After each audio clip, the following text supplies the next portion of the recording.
Hello, everyone. It is a cozier vibe today. Let me know how you like it. I wanted to try it. Spirit keeps us unwaveringly in alignment. And I wanted to talk about some very wild, specific examples of this that I have lived through. And so the first one is, and I might make a longer video about this on my other channel, I'm not sure, but I had a gig, and I put gig in air quotes, at a famous blues bar in a major city. I'm not going to say which one. And basically, what happened was my friend and I were there a couple years ago. This was a couple years ago. And we made a good impression. And we had a blast. It was such a fun night. We were just there seeing a show. They gave us free food, and it was like a whole thing. And so my friend was like, hey, she's a really good singer, but she's not going to say that to you. And he's like, oh, really? And so he's like, well, why don't you come by this date at this time and you can get up and sing a couple songs with our band? Like, that's that's like a classic kind of right place, right time moment, I feel like. And so I prepared. I chose my best songs because for those of you who don't know, jazz is my genre. Like, my tone is just, it feels so at home there. And so I remember talking to the owner of this place leading up to it, like, oh, is there anything I need to bring? Like, do I need to bring sheet music? Or I was like very diligent, and I was very like present and wanting to, show that initiative. And this person kept telling me, no, no, no, it's fine. Like, you just need to show up. They're going to know your songs. And I did choose classic music, like Dinah Washington, Peggy Lee, like original jazz. And so I get there, and I ended up sitting there for 2.5 hours. And apparently what this was another band's gig. It was their show, and the owner seemingly didn't even tell them that I was going to be there, even though he like had all this hype and was telling me like, come in, you're going to perform and blah, blah, blah. And so I remember during their break, the band members actually, we found each other and they talked to me. They're like, do you know what's going on? And I was like, he told me to come and perform, and like, and like, they didn't even know. And so they're like, oh, well, what song? And like, I was like, oh, this. And they're like, what key? And I was like, what do you mean? Just like the original. And I remember one of the other musicianists was like, oh, well, you can just look it up in Google. And they were kind of dismissive about it. And I went to the bathroom. I was freaking out. I considered um, texting, calling people I went to high school with who were super into music theory, my old band director. Like, I was freaking out because the thing about it is you can't just Google it. They have all these different arrangements. I don't know which one is the original one, even though I have been in band for 10 years at that point. So, and like playing the flute for even longer than that because I was in band and then I wasn't. So it's like, so I told them a key, it was wrong. I get up there singing in the original key, but they were playing like, you guys, you music people are going to freak out. They were playing a half step lower, I'm pretty sure, than I was singing. And so I remember I was trying to, because it was just a beat. They weren't even playing the like song as it was. And I guess, like, jazz, it's a flow, it's a jam. But I prepared the song as the song. And so I was singing in a different key than the band was. It was a different type of instrumental. I was trying to do the timing of it as if it was the original song. And so there was a pause, I remember, towards the end, and I kind of wanted to allow some type of solo to come through or something with the saxophonist. And it just ended up as a bunch of awkward looks all around. And then eventually I was singing a little bit, but then, like I said, it was the wrong key, and just And then the pianist was like, "Oh, give it up for Olivia." It was so what could have been really cool was just a disaster, and I was so upset. I mean, we had been sitting in this bar for hours, and like they didn't even know I was coming, even though I was told that they did, and it was just, oh my gosh. And so I'm gonna present two more stories here, and then at the end I'll kind of say um, the reflection, the lesson kind of stuff. So next thing, this at this point was about a year and a half ago, I think. And I applied for a role within the industry that I got my degree in. And I had all the things that my school told me is optimal to have. I had a connection on the inside, somebody I made friends with who was in the role that I actually wanted, and they were hiring for because she was moving up. So I had the inside connection, I had a fire resume, I had relevant experience lined up in my preparation. I literally made a little document of like notes for myself of like this experience and what was most notable about it and like blah blah blah blah, like all these things. I was way more prepared and way more at ease for this interview than I had ever been for any other interview trying to get a job in that industry post graduation. And it was comical. It was like a fever dream. It didn't make any sense at all that when I got on the phone, and here's another thing too, this recruiter was super warm and super nice and friendly. And I remember scheduling the interview and kind of talking to them initially. It was like super easy and super lighthearted. And so it's so weird that like I didn't over prepare. I didn't stress myself out. I was really genuinely very balanced and well prepared for this interview. As soon as the recruiter answers the phone, all of a sudden I can't speak. As you might know from my videos, I take pride in being prepared and as well spoken as possible and honest and open. And so it's just very unlike me to not be speaking well. And I remember trying to breathe some life and some humanness into this to try and redeem it with a little bit of lightheartedness. And I remember acknowledging, like, oh, I'm a little nervous, but I meant it to come off in that more confident way, you know? And it didn't. It came off as like the fearful way that you don't want to say it. And so, oh my God, it was just terrible. I was rushing. My notes that I had were way too detailed because I just felt like this person didn't even want to be talking to me. It was just really hard. And I remember, even though I completely bombed that interview, this is the craziest part. 15 minutes after the interview, they called me to schedule the next one. But I had put my phone like on the kitchen table to like do something, you know, to kind of decompress, get a snack after the interview. They never call you directly after the interview like that. It's usually in an email or like a call like a day or two after at the earliest. People who have done interviews, you know, and so this was just really weird. And so I saw that I had gotten a voicemail and I'm like, holy crap, they called me already and I missed it. Shoot. Call them back, they didn't answer. And then the next day they called me, but I missed it because I was at a doctor's appointment.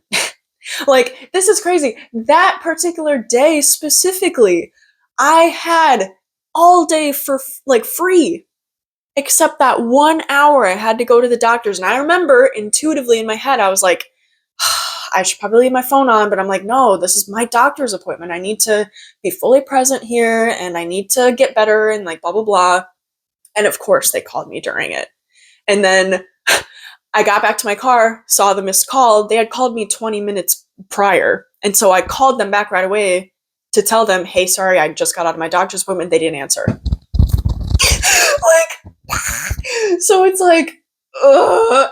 So we just kept missing each other like that. And then eventually I had left them two voicemails in the same day. I'm pretty sure one in the morning and then one in the after in like the later day before they closed. And then they never got back to me because every voicemail they left me was like, oh, hey, we really want to schedule your interview. We really want to schedule it. And then they just completely ghosted after that. I didn't even get, I don't think, or no, I think I did get a rejection email like so long after the fact. And so that was just ridiculous. And then finally, my most recent experience was at a local small business, actually, where I would have been a receptionist, essentially. And I loved their mission. I loved the vibe. And I literally came upon the opportunity by making an investment in my own self-care and stuff. And so I'm like, oh, see, it just further validated a download I had gotten a couple months ago that me living my life brings opportunities to me. Like, you meet people, and by doing activities for fun and enrichment can lead to opportunities and really cool stuff. So I was talking to somebody there, and they're like, oh yeah, we'll tell the store owner about you and you can do XYZ, text us your resume, and I did. And then my interview day came. The store owner was 25 minutes late to the interview, and I get in the office and it's super messy. And I just, it was just very informal. And even me waiting in the waiting room for the store owner to show up, there were employees talking behind the counter being like, oh, we're so disorganized, like like oh, organized, like, I don't know, they were just like talking to each other and like talking to other customers and like honestly being very unprofessional. And um and also another thing, I mean, for my interview, the store owner was dressed in athleisure and I was dressed in like business casual. And I don't know, it's just, I just felt like an afterthought. I felt like, yeah, they were laughing behind the counter about being disorganized. They really were. And so, I remember this was wild. They called me a day or two later saying that I got the position. And hey, we're going to send you the official offer where you can sign the papers and stuff. And I thought, oh my gosh, great. This was the furthest I had ever gotten after nearly 2 years of trying to get a job in this industry after having a freaking bachelor's degree. And this job, even, it wasn't even, well, the pay, it wasn't that great, but I loved the energy of the office originally before I knew about the other stuff. I loved the mission. I loved what kind of business it was. And so to me, I was like, well, this is enriching and this is a place to start, right? And so I kind of, tried to make the wage not that big of a deal. But the thing about it is, they told me they would send me the papers. They did not. I called a couple days later because they told me when my onboarding was. And so the day before my onboarding, I was like, hey guys, I still didn't get my papers and I'm supposed to come in tomorrow. And eventually, they did call me. Okay, so I called in the morning. They're like, okay, we'll talk to the store owner.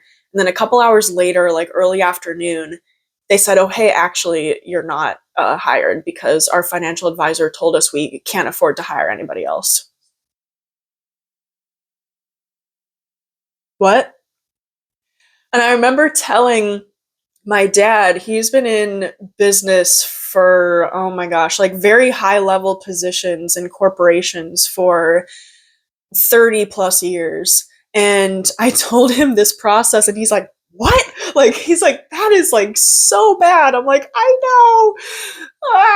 And so all of this to say, there were things in place that you want in place: connection, a good impression, preparation, like everything. It fell through in the most random ways because it wasn't in alignment, and I wouldn't be where I am today if I would have had those opportunities. And I realized too that there were elements of them that weren't aligned to my life vision as far as job type goes. Like, I mean, for the jazz gig, I love music, but I almost went to university for jazz voice. Like, I was almost going to be an actual professional musician, going to school for it, music theory, the whole 9 yards. I literally didn't do it because I didn't want my passion to turn rigid and to be so standardized and like sterilized, I guess. And so going back to that original intention from years ago, I thought to myself, well, crap, you know, I don't know if I want this. I want this to be like a free flowing passion. And I don't know if it's really my scene to be, you know, in, you know, more of the, I guess, popular mainstream record labels and like doing things in such a structured way. And just, I mean, jazz is jazz. Jazz is probably the more flowing kind of stylistic genres there are. I think there's a different vibe depending on the genre you're in, but the music industry in general, overall, if there's anyone in the music industry watching this, please sound off in the comments. But there is like a way that things are done in general, and I just don't know if that's for me. And so that was number one. And then for the second opportunity, this was a corporate position, and it was on site, which isn't something that I like. I'm really more focused on remote stuff. And it was for a brand that was great, but it wasn't really what I had envisioned for myself, which again, we all got to start somewhere, but it's like, what's the, spiritually speaking, we know that enrichment and ripple effects for the collective are more important than anything else. Being in integrity with our hearts and recognizing that, well, hey, like, even if this would be temporary, like, why do I even have to do it at all for any amount of time? You know? And so that's another thing. And then the last opportunity, it was very sales based to a degree, even though it was like a receptionist position. There was a lot of sales that went into it, and I don't like sales. I have plenty of experience doing sales already in retail, and I just don't like it, especially when there's like a minimum required. Like, I don't like feeling like I'm manipulating people. And this office very much kind of like wasn't like that. They were like, oh, you're just following up with people who are already interested. And like, it was very chill compared to some of the other environments I've been in the past. But I just don't like it in general. Like, even if it's nicer or more tame, it's still capitalism. It's still like, I just don't like it. So putting all that into perspective, like, I wouldn't be where I am today, and it wasn't even like fully in integrity. It makes it easier to process and easier to accept the way that things went, you know, even though it's still hard sometimes. But I love what I'm doing now, and I'm on a good path, and being in integrity as much as possible is the new way, because we're not built to be overworked, and we're not built to be in a place that drains us of all soul and heart. Everybody has their thing. And so find that thing for you and do it. Don't try not to fall into pressures and fear-based 3D societal BS. Yeah.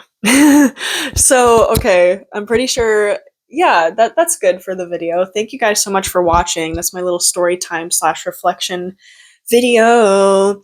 And a bunch of goodies are down in the description, so be sure to check those out.